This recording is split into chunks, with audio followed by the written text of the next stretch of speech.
Welcome to only IAS. स्वागत है आप सभी लोगों का प्रीलिम बूस्टर न्यूज डिस्कशन में। आज है 7 जून 2022। तो आइए देख लेते हैं कि ऐसे कौन से इंपॉर्टेंट आर्टिकल्स हैं जो आज हमें कवर करने हैं।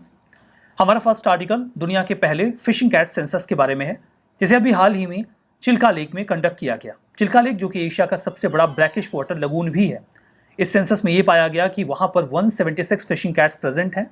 इस सेंसस को कंबाइंडली कंडक्ट करवाया गया चिल्का डेवलपमेंट अथॉरिटी के द्वारा। कोलैबोरेशन रहा द फिशिंग कैट प्रोजेक्ट यानी कि TFCP का। तो ये दो अथॉरिटीज रही जो इस पूरे सेंसस के कंडक्शन में इन्वॉल्व रही। Those were Chilika development authority and TFCP the fishing cat project. Significance ये है कि किसी भी प्रोटेक्टेड एरिया नेटवर्क के बाहर ये फिशिंग कैट का पहला सेंसस है जो पूरी दुनिया में कहीं भी किया गया हो। तो चूंकि ये बाहर होने के बाद एक पहला सेंसस हो गया पूरी दुनिया का, इस लिहाज से जरूरी तो हो ही जाता है। फर्दर वही 176 फिशिंग कैट्स अवेलेबल हैं, इसकी जानकारी मिली। ये है उड़ीसा, और उड़ीसा के मैप में ये चिल्का लेक है जहां पर ये फिशिंग कैट का सेंसस कंडक्ट किया गया है। फिशिंग कैट के बारे में बात करें तो ये जो घरों में बिल्लियां आप देखते हैं उनके साइज की दोगुनी साइज की होती हैं। नॉकटर्नल होती हैं, रात में ही चलना भी पसंद करती हैं, शिकार भी रात में करती हैं। इनका शिकार mainly frogs, snakes, birds, scavengers और कोई भी बड़ा एनिमल अगर मर गया तो उसका जो अवशेष होता है वही होता है। हैबिटेट की बात करें तो ये आपको ईस्टर्न घाट में जो अलग अलग पैचेस हैं वहां पे मिल जाएंगे। फर्दर जो एस्चुरियन फ्लड प्लेन है जहां का पानी बहुत ज़्यादा खारा नहीं होता, मीठा भी नहीं होता, वहां पर मिल जाएंगे। जो टाइडल मैंग्रोव फॉरेस्ट का एरिया है और इनलैंड फ्रेश वाटर हैबिटेट्स, इन सभी जगहों पर आपको ये फिशिंग कैट्स मिल जाएंगी। फर्दर वेस्ट बंगाल और बांग्लादेश का जो सुंदरबन का एरिया है पूरा, वहां पर भी फिशिंग कैट्स बहुत संख्या में मिल जाती हैं। फिशिंग कैट्स इसके अलावा चिल्का जो लगून है और आसपास के जो अन्य वेटलैंड्स हैं, जो उड़ीसा या कोरिंगा और कृष्णा मैंग्रोव का जो एरिया है आंध्र प्रदेश में, वहां पर भी अवेलेबल मिलेंगे। प्रोटेक्टेड स्टेटस की बात करें तो IUCN के रेड लिस्ट में ये वल्नरेबल है। काफ़ी थ्रेट है इनको वैसे, लेकिन फिर भी इनका जो पहले स्टेटस इंडेंजर्ड हुआ करता था उससे इंप्रूव करके इसे वल्नरेबल कर दिया गया। साइट्स के अपेंडिक्स 2 में है और Indian wild life protection act of 1972 के शेड्यूल 1 में है। हमारा next article lifestyle for the environment, life movement के बारे में है। हाल ही में प्राइम मिनिस्टर ने इस ग्लोबल इनिशिएटिव को लॉन्च किया, lifestyle for the environment, life movement. नाम से ही समझ में आ रहा है कि हमें अपनी लाइफस्टाइल में ऐसे बदलाव करने हैं जिससे कि हमारा इन्वायरमेंट बचा रहे। लाइफ का जो आइडिया है इसे फॉर द फर्स्ट टाइम हमारे प्राइम मिनिस्टर ने इंट्रोड्यूस किया था 26 जो United Nations climate change conference हुआ था, या climate change conference of parties हुआ था, COP26 2021 में ग्लासगो में। उसी तरह उन्होंने कहा था कि एक ऐसा मूवमेंट होना चाहिए जहां पर लोग एक ऐसी लाइफस्टाइल ऑप्ट करें जिससे इन्वायरमेंट कंजर्व हो, ना कि उसे नुकसान पहुंचे। इसके जरिए हम इन्वायरमेंटली कॉन्शियस लाइफस्टाइल को फोकस में रखते हैं। सभी लोगों को इस बात के लिए अवेयर किया जाता है कि वो माइंडफुल और डेलिब्रेट यूटिलाइजेशन करें जो भी हमारे पास रिसोर्सेस अवेलेबल हैं उनका, ना कि माइंडलेस और डिस्ट्रक्टिव कंजम्पशन करें रिसोर्सेस का। विजन ये है कि इसके जरिए हम पूरे प्लेनेट को एक ऐसी लाइफस्टाइल में कन्वर्ट करेंगे जो हमारे इन्वायरमेंट को हार्म नहीं करेगा, और जो लोग ऐसी लाइफस्टाइल को ऑप्ट करेंगे उन्हें कहा जाएगा प्रो प्लैनेट पीपल। ये life global call for papers भी इसी का हिस्सा है, जहां पर जो कई सारे एकेडमिक्स हैं, यूनिवर्सिटीज एंड रिसर्च इंस्टीट्यूशंस हैं, उन्हें कहा जाएगा कि आप रिसर्च पेपर्स लेकर आइए ऐसी लाइफस्टाइल के बारे में जो हमारे इन्वायरमेंट को कंजर्व करेगा, जिसके जरिए हम लोगों को इन्फ्लुएंस या परसुएट कर सकें, कम्युनिटीज को, ऑर्गेनाइजेशंस को, कि कैसे वो इन्वायरमेंट कॉन्शियस लाइफस्टाइल ऑप्ट कर सकते हैं। लाइफस्टाइल में चेंजेस बहुत ज़रूरी हैं। देखा जाए तो अब रेडिकल चेंजेस की ज़रूरत आ गई है। कुछ समय पहले एक न्यूज़ और आई थी अर्नी हीस की, अगर आपको एक थियरी है डीप इकोलॉजिज्म और शैलो इकोलॉजिज्म की, अगर आप रिकॉल कर पा रहे हो तो, जिसमें उन्होंने कहा कि शैलो इकोलॉजिज्म का जो टाइम है, उस न्यूज़ आर्टिकल में बेसिकली ये कहा जा रहा था, वो जा चुका है। शैलो इकोलॉजिज्म में होता यह है कि हम अपनी लाइफस्टाइल में कुछ ऐसे चेंजेस करते हैं जो मॉडरेट हों, उस लाइफस्टाइल को कंटिन्यू रखने के साथ ही साथ हम इन्वायरमेंट को कंजर्व करते हैं।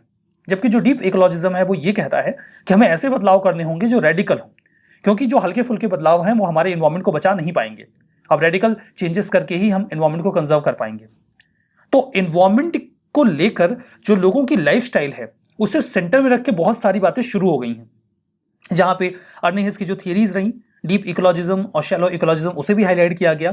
फर्दर जो अभी ये ग्लोबल इनिशिएटिव है लाइफ मूवमेंट, इस पर भी चर्चा की जा रही है, जहां पे हमारे व्यवहार को या लाइफस्टाइल को सेंटर में रख के ये बात कही जा रही है कि इन्वायरमेंट को कैसे कंजर्व करना है। हमारा नेक्स्ट आर्टिकल eVTOL के बारे में है।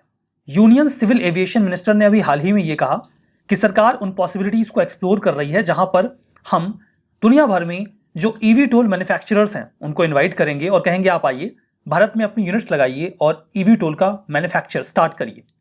ईवीटोल स्टैंड करता है electric vertical take off and landing. Vertical का मतलब आप समझ रहे होगा, ये एक प्रकार का एयरक्राफ्ट है जो बिल्कुल ऐसे ही टेक ऑफ कर लेगा और ऐसे ही लैंड कर जाएगा, बिल्कुल वर्टिकली। एयरक्राफ्ट की तरह जो कन्वेंशनल कमर्शियल एयरक्राफ्ट होते हैं उनकी तरह इसे रनवे पे दौड़ना नहीं पड़ेगा। आप इसे हेलीकॉप्टर की तर्ज पे देख सकते हो या फिर एक ड्रोन की तरह। जो ईवीटोल एयरक्राफ्ट है ये इलेक्ट्रिक पावर का इस्तेमाल करेगा होवर करने के लिए, टेक ऑफ करने के लिए और लैंड करने के लिए वर्टिकली। जो ईवीटोल है वो एक टेक्नोलॉजी का इस्तेमाल करेगा that is distributed electric propulsion technology, जिसके माध्यम से हम एक कॉम्प्लेक्स प्रपल्शन सिस्टम एयरफ्रेम के साथ इंटीग्रेट कर देंगे। जो प्रपल्शन सिस्टम होता है वो किसी भी एयरक्राफ्ट को थ्रस्ट प्रोवाइड करवाता है, ना केवल एयरक्राफ्ट को बल्कि सबमरीन्स को। जो थ्रस्ट होता है वो उस एयरक्राफ्ट को उड़ने में या आगे बढ़ने में मदद करता है। कन्वेंशनली बहुत ही कम प्रपल्शन यूनिट्स लगाई जाती हैं। ये जो पंखे आप देख रहे हो ये एक थ्रस्ट देता है एयरक्राफ्ट को। अगर हम कई सारी जगहों पर कई सारे इस प्रकार के फैंस इंस्टॉल कर दें तो ये अलग अलग जगहों से कई सारा मतलब बहुत सारा प्रपल्शन क्रिएट करेंगे। ये जो प्रपल्शन है वो किसी एक जगह पे सेंटर्ड नहीं होगा जिसके लिए हमें एक बहुत बड़े इंजन की आवश्यकता पड़े, बल्कि इसे हम डिस्ट्रीब्यूट कर देंगे पूरे एयरक्राफ्ट के एक फ्रेम पर। ये एयरक्राफ्ट है, इसके ऊपर हमने एक फ्रेम लगाया और वहां पर हमने कई सारे प्रपल्शन यूनिट्स को इंस्टॉल कर दिया, जिससे ये पूरा जो प्रपल्शन थ्रस्ट है ये डिस्ट्रीब्यूट हो गया। ये टेक्नोलॉजी इस्तेमाल की जा रही है। जो टेक्नोलॉजी है वो इलेक्ट्रिक प्रपल्शन के ग्रो होने की वजह से ज्यादा इस्तेमाल में लाई जा रही है। जैसे यहाँ पे देखिए, इसी आप एयरक्राफ्ट को देख लीजिए, यहाँ पे 4 प्रपल्शन यूनिट्स लगा दी गई हैं जो इसे अलग अलग जगहों से थ्रस्ट देंगे। अब इस केस में आपको बहुत बड़े इंजन की आवश्यकता नहीं पड़ेगी। ये पहले हो नहीं पाता था बिकॉज हमारे पास इतनी एडवांस टेक्नोलॉजी होती नहीं थी। हमें इसके लिए चाहिए एडवांस बैटरी, फ्यूल सेल या इलेक्ट्रिक कंट्रोल टेक्नोलॉजी जो आसानी से कम एनर्जी में कम स्पेस में इस प्रपल्शन को रन करवा सकें। अब जो न्यू व्हीकल टेक्नोलॉजी है उसे इंपार्ट कर रहे हैं हम। अर्बन एयर मोबिलिटी में इस प्रकार के टेक्नोलॉजीज का इस्तेमाल फ्रिक्वेंटली आने वाले समय में किया जाएगा। ईवीटोल का सिग्निफिकेंस क्या है? ये एक रनवे इंडिपेंडेंट टेक्नोलॉजिकल सॉल्यूशन है ग्लोब के ट्रांसपोर्टेशन नीड के लिए। हमें सड़कों की आवश्यकता नहीं होगी। ये एयरक्राफ्ट बहुत ही आसानी से ट्रांसपोर्टेशन इंश्योर कर पाएंगे। ये नई पॉसिबिलिटीज ओपन करता है बिकॉज जो बड़े एयरक्राफ्ट होते हैं उनमें बड़े इंजन्स लगाए जाते हैं, उनकी मैन्यूवरेबिलिटी बहुत ज्यादा नहीं होती। मतलब आप उनको बहुत आसानी से एक जगह से दूसरी जगह टर्न नहीं कर पाएंगे, बहुत फ्रिक्वेंटली टर्न नहीं कर पाएंगे। उनकी इफिशियंसी और इन्वायरमेंटल पॉइंट ऑफ व्यू से भी वो इतने इफिशियंट नहीं होंगे जितने कि ये ईवीटोल होंगे। मोरओवर जो ईवीटोल्स हैं ये थर्ड वेव हैं एरियल रेवोल्यूशन के। पहले वेव्स में आए कमर्शियल प्लेन्स, दूसरे वेव्स में आए हेलीकॉप्टर्स और तीसरे वेव्स में आ रहे हैं ईवीटोल्स, जिनका इस्तेमाल हम स्मॉल स्केल पर ट्रांसपोर्टेशन के लिए करेंगे। हमारा नेक्स्ट आर्टिकल एक्सरसाइज संप्रीति के बारे में है। इंडिया और बांग्लादेश के बीच में ये जो एक्सरसाइज है ये 5 जून से शुरू हो चुकी है, 16 जून के बीच में चलेगी। इंडिया और बांग्लादेश के बीच में एक ज्वाइंट मिलिट्री ट्रेनिंग एक्सरसाइज है। बेसिक ऑब्जेक्टिव ये है कि आपस में दोनों देश अपना डिफेंस कोऑपरेशन बढ़ाएं। कई सारे एस्पेक्ट्स में दोनों देश कैसे कोलैबोरेट कर सकते हैं उसकी तैयारी करें। इससे दोनों देशों की जो भी मिलिट्रीज है उनके बीच में इंटर ऑपरेबिलिटी और कोऑपरेशन बढ़ेगा। इसके माध्यम से हम counter terrorism, humanitarian assistance, disaster relief और यूएन पीस कीपिंग फोर्सेस में एक साथ मिलकर काम कर पाएंगे। कुछ और भी एक्सरसाइज का यहाँ पर जिक्र है, उसे देख लीजिए। एक्सरसाइज गरुड़ शक्ति इंडोनेशिया के साथ, एक्वेरिन मालदीव्स के साथ, हैंड इन हैंड चाइना के साथ, कुरुक्षेत्र सिंगापुर के साथ, मित्र शक्ति श्रीलंका के साथ और नोमैडिक एलिफेंट मंगोलिया के साथ। हमारा next article state of environment report 2022 के बारे में है। हाल ही में से रिलीज किया गया। किसने रिलीज किया, ये होगा एक जरूरी सवाल। जवाब है centre for science and environment. ये एक एनवायरमेंट का एनजीओ है, एनवायरमेंटल एनजीओ है। ये साल में एक बार रिलीज किया जाता है पब्लिक सोर्सेस का इस्तेमाल करके, जहां पे एनवायरमेंट की दशा को हम एक्सप्लेन करने की कोशिश करते हैं और देखते हैं चल क्या रहा है। क्या निकल के आया? निकल के ये आया कि इंडिया अपना 72% सीवेज बिना ट्रीट किए ही डंप कर देता है। 10 राज्य तो ऐसे हैं जहां सीवेज को ट्रीट किया ही नहीं जाता। ये जानकारी सेंट्रल पोल्यूशन कंट्रोल बोर्ड के डेटा से ही निकाली गई है। फर्दर इंडिया में जितनी भी कोस्ट लाइन है जो कि 6907 किलोमीटर में फैली हुई है, उसका अगर आप 1/3 हिस्सा ले रहे हैं तो उसमें इरोजन देखा जा रहा है 1990 से 2018 के बीच में, और ये सबसे ज्यादा वेस्ट बंगाल में है। वेस्ट बंगाल का 60% शोर लाइन अंडर इरोजन है। रीजंस ये हैं कि साइक्लोन्स बहुत फ्रिक्वेंटली आ रहे हैं, सी लेवल राइज हो रहा है, इसके अलावा हार्बर्स का कंस्ट्रक्शन, बीच माइनिंग और डैम्स का बनाया जाना, ये कई सारे कारण हैं। फर्दर ओशियन हेल्थ इंडेक्स जो ये बताता है कि दुनिया भर में कौन सा ऐसा देश है या कौन सा ऐसा रीजन है जो ओशन के रिसोर्सेस को सही तरीके से, सस्टेनेबल तरीके से इस्तेमाल कर रहा है। वैसे तो 2012 से 2021 के बीच में ये जो इंडेक्स है इसमें इंप्रूवमेंट आया है, मतलब जो दुनिया है अब वो ओशन का इस्तेमाल सोच समझ के कर रही है। लेकिन इंडिया की रैंक इस इंडेक्स में भी गिरी है, मतलब दुनिया भले ही आगे जा रही हो लेकिन हम अभी भी ओशंस के रिसोर्सेस का सही तरीके से इस्तेमाल नहीं कर रहे हैं। हमारा next article Tiangong space station के बारे में है। 3 चाइनीज एस्ट्रोनॉट्स को अभी हाल ही में चाइना ने अपनी स्पेस स्टेशन में भेज दिया। तियांगोंग स्पेस स्टेशन में 7 घंटों की यात्रा करने के बाद ये जो एस्ट्रोनॉट्स थे वो वहां पे जाके डॉक कर जाते हैं, जहां पे उन्हें 6 महीने तक रहना है और वो स्पेस स्टेशन का जो फाइनल काम है उसे कंप्लीट करेंगे, पूरी तरीके से इसे ऑपरेशनल बनाएंगे, जिसके बाद 2022 के अंत तक ये जो चाइना का तियांगोंग स्पेस स्टेशन है ये फंक्शनल हो जाएगा और ये वर्तमान में एग्जिस्टेंस में रहते हुए दूसरा दुनिया का स्पेस स्टेशन बन जाएगा। एक इंटरनेशनल स्पेस स्टेशन है जो अपने आखिरी स्तर पे है, जल्दी ही इसे हो सकता है ऑपरेशन से बाहर कर दिया जाए। तियांगोंग का मतलब है हेवनली पैलेस। इनका जो ये स्पेस स्टेशन है ये 10.4 मीटर लंबा है, 3.35 मीटर वाइड है अपने वाइडेस्ट पॉइंट पे, और इसका वेट 8.6 मैट्रिक टन है। जो स्पेस स्टेशन है वो लो अर्थ ऑर्बिट में है, 340 से 450 किलोमीटर की डिस्टेंस के बीच में। फर्दर ये 2022 के अंत तक फुली ऑपरेशनल हो जाएगा। सिग्निफिकेंस ये है कि ये चाइना को मदद करेगा कि वो और उसके एस्ट्रोनॉट्स पूरी दुनिया को सही तरीके से देख पाएंगे, निगरानी कर पाएंगे, एक्सप्लोर कर पाएंगे पूरी वर्ल्ड को, फर्दर एक्सप्लोरेशन भी कर पाएंगे यूनिवर्स का। चाइना का जो एम रहा है कि वो 2030 तक एक मेजर स्पेस पावर बने, ये उसको भी पूरा करेगा। ये इंटरनेशनल स्पेस स्टेशन का एक रेप्लिकेशन है, ये बिल्कुल वैसे ही काम करेगा जैसे इंटरनेशनल स्पेस स्टेशन काम करता है। चाइना ने बहुत कोशिश की थी कि चाइना को पार्टनरशिप मिल जाए इंटरनेशनल स्पेस स्टेशन में, लेकिन 2011 में सीधे मुंह पे चाइना को मना कर दिया गया कि वो इंटरनेशनल स्पेस स्टेशन का हिस्सा नहीं बन सकता।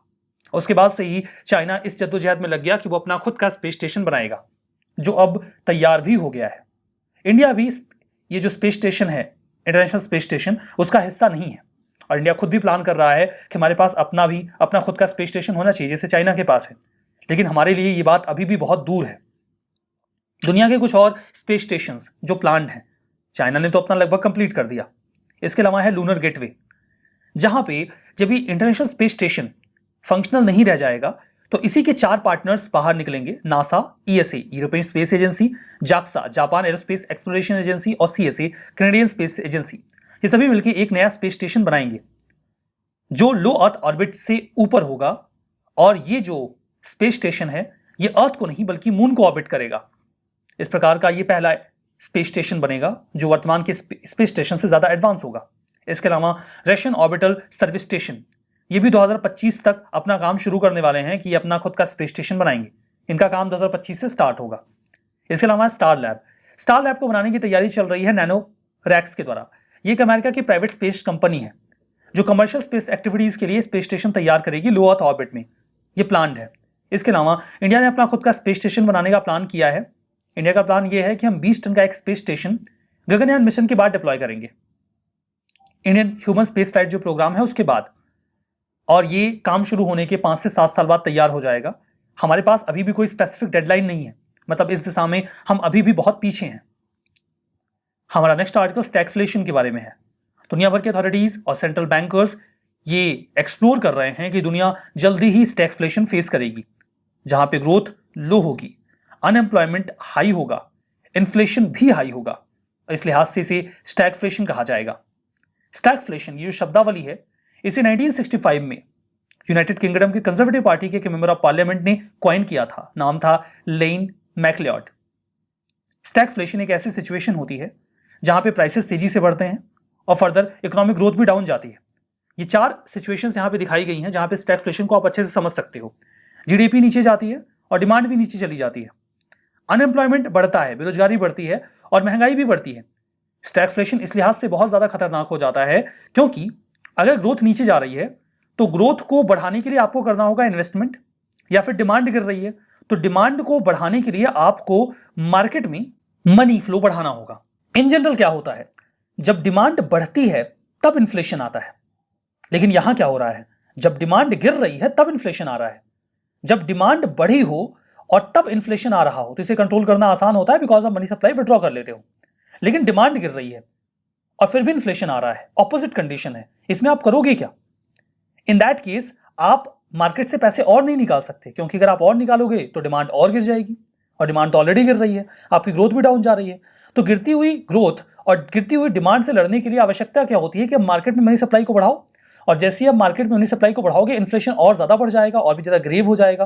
तो स्टैगफ्लेशन इस लिहाज से काफी खतरनाक हो जाता है बिकॉज इसका जो सोल्यूशन है मनी सप्लाई को बढ़ाना, उसे सही तरीके से इस्तेमाल किया ही नहीं जा सकता। That's the problem. तो यही डिस्क्रिप्शन यही है कि जो ग्रोथ रेट है वो स्लो डाउन हो जाती है, अनएम्प्लॉयमेंट बढ़ता है, प्राइस लेवल फिर भी बढ़ता रहता है। डेंजरस इसीलिए है बिकॉज हायर पब्लिक स्पेंडिंग के माध्यम से या लो इंटरेस्ट रेट करके हम इस सिचुएशन को काउंटर नहीं कर पाएंगे, बिकॉज ऐसा करते ही इन्फ्लेशन और भी ज्यादा बढ़ जाएगा। इसीलिए सिचुएशन काफी ज्यादा खतरनाक होती है, इससे प्राइसेस बढ़ते हैं, इन्फ्लेशन और भी ज्यादा बढ़ने लग जाएगा। तो ये मेजर अडॉप्ट नहीं किया जा सकता, दैट्स वाई इसके संबंध में काफी कंसर्न्स रहते हैं। मामला स्टैगफ्लेशन का रिविजन करते हैं। Fishing cat Indian wild protection act के 1972 के शेड्यूल 2 में है, गलत है, ये शेड्यूल 1 में है। Lifestyle for the environment, life movement, UNEP का इनिशिएटिव है, गलत है, गवर्नमेंट ऑफ इंडिया का इनिशिएटिव है ये। ईवीटोल एयरक्राफ्ट इलेक्ट्रिक पावर का इस्तेमाल करेगा ये हुआ टेक ऑफ और लैंडिंग के लिए vertically, that's true. Tiangong space station high earth orbit में है, गलत है, लो अर्थ ऑर्बिट में है। स्टैगफ्लेशन, इसमें साइमल्टेनियस इंक्रीज होती है प्राइसेस में और इकोनॉमिक ग्रोथ स्टैग्नेशन फेस करती है, ये सही है। तो हमारा ये आज का सेशन यहाँ पे समाप्त होता है। पीडीएफ आपको ओनली आईएएस के टेलीग्राम चैनल पे मिल जाएगा, वहां पे जाइए, पीडीएफ को डाउनलोड करिए और रिवीजन करना मत भूलिएगा। That's all for now, thank you very much.